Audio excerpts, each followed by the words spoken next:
Долооргүй зэд байсан нэгэн залуу шатаар гарч байлаа. Тэрээс руулагын шатаар гарч байгаад нэгэн найзтайгаа таарчээ. Тэр найз нь за юу энэ найзаа гэж хэлэх үед залуу тамдаа гэж яг бусад найзууд шиг харцлаа. Тэрээр огт ирлэгдэггүй хүн байсан бөгөөд тэр маш онц сурдаг хүүхэд байжээ. Аав ээж нь түүний аав ээж нь үнэхээр их ажилсаг багтаа маш их ажилсаг хүн байдаг байжээ. Нэгэн өдөр залуу гинэд курсынхаа хүүхдүүдээс хэдүүлэг гарч тоглох гэж асуулаа. Тэдний тоглох гэж байгаа толмын талбай бол маш олон томог болсон сүрсэн тэтгэвртэй толмын талбай байсан бөгөөд тэр толмын талбай хинч тийм домогтой гэдгийг мэдээгүй. Тэд нарт орж байгаа нь хэд хоногийн дараа орж ирэхгүй алга болсон юм.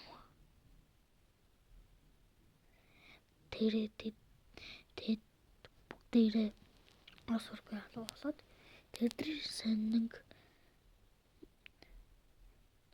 төмөрдүүгээр ус орон даяараа заарлжээ.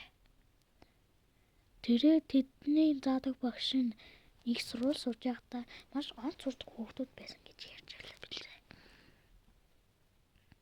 Тэрээр нэг шижиглээд байсан хүн тэнд орж сурахгүй болсон хүүхдүүдийн юм байсан бэ гэхээр болдоо 5 эрэгтэй 4 эмэгтэй хүүхдүүд байсан.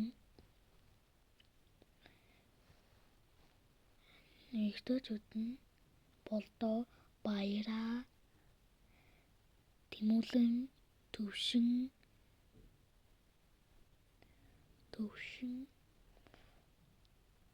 мөнх гэсэн этгээдүүд байсан. Охтуудын нэгнүүд цэцгээ, гэрлээ, ганццэг, мөнх цэцэг гэсэн охтууд байсан. Тэд нар гинт хэрэг маш их сонсдог охтууд байжээ.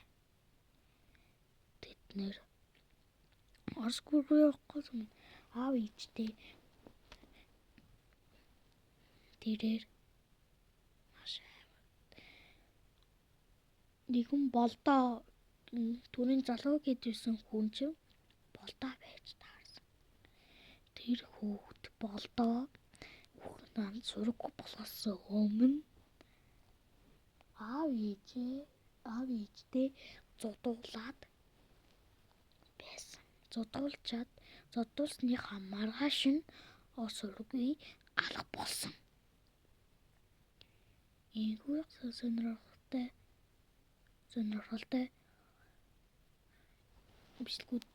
сонирхолтой бичлэгийг үзхийг хүсвэл subscribe дараарай.